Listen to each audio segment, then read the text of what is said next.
one person you've just done a documentary with is Conor McGregor's movement trainer, IDO Portal. And couldn't have picked a better time to do that documentary, really, with the Mayweather fight coming up.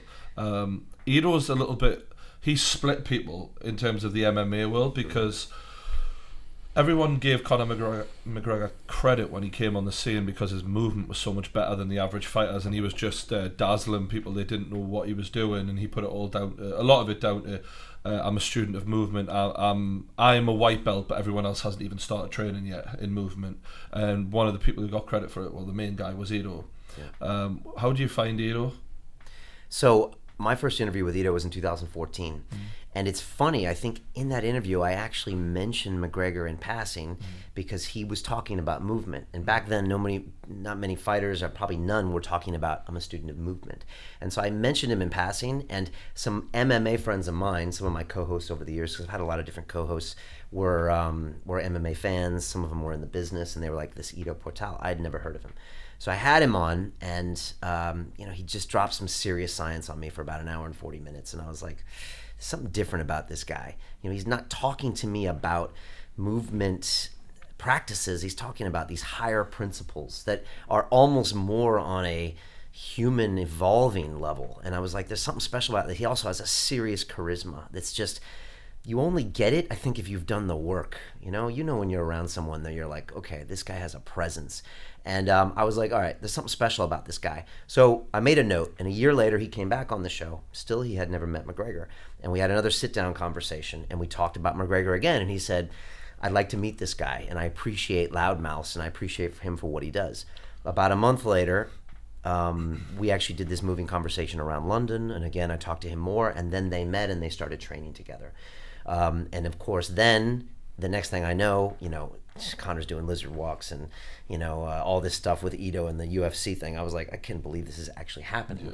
And of course, then he knocks out Aldo. So all this stuff is happening. And of course, then the Diaz fight happened, and IDO is polarizing. People in MMA look at him and then they can say things like, the wet noodle and the, bum touch things. I think, and Nate Diaz said you're playing touch butt. Yeah, touch butt, yeah. I mean, and that's the thing. And in the documentary, I speak with IDO because so the movie just came out and I spent 5 days in Israel with him, and there was this really quiet moment where we're sitting in the studio in Tel Aviv, and I talked to him about the haters. And I had a Skype call with him when this was all happening about a year ago, and he said, Brian, he said, it's just next level. He's like, when I work with Conor, the hate goes up, the love goes up, and he's like, and I have to engage with it. But if you can't take the heat, get out of the kitchen.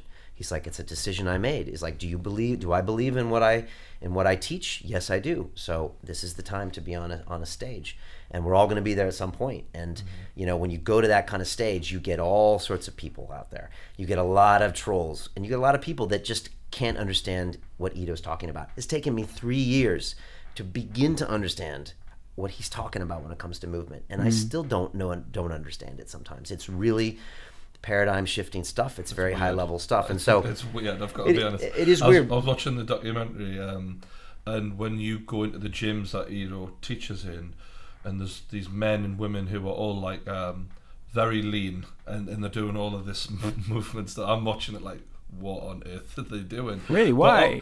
But no, because I've never experienced that in gyms. People are just lifting weights or they're jogging on the treadmill. It's just different to anything I've ever seen before. But there's obviously something in it, because a man like Conor McGregor is not going to hire you if you're not bringing something to the table.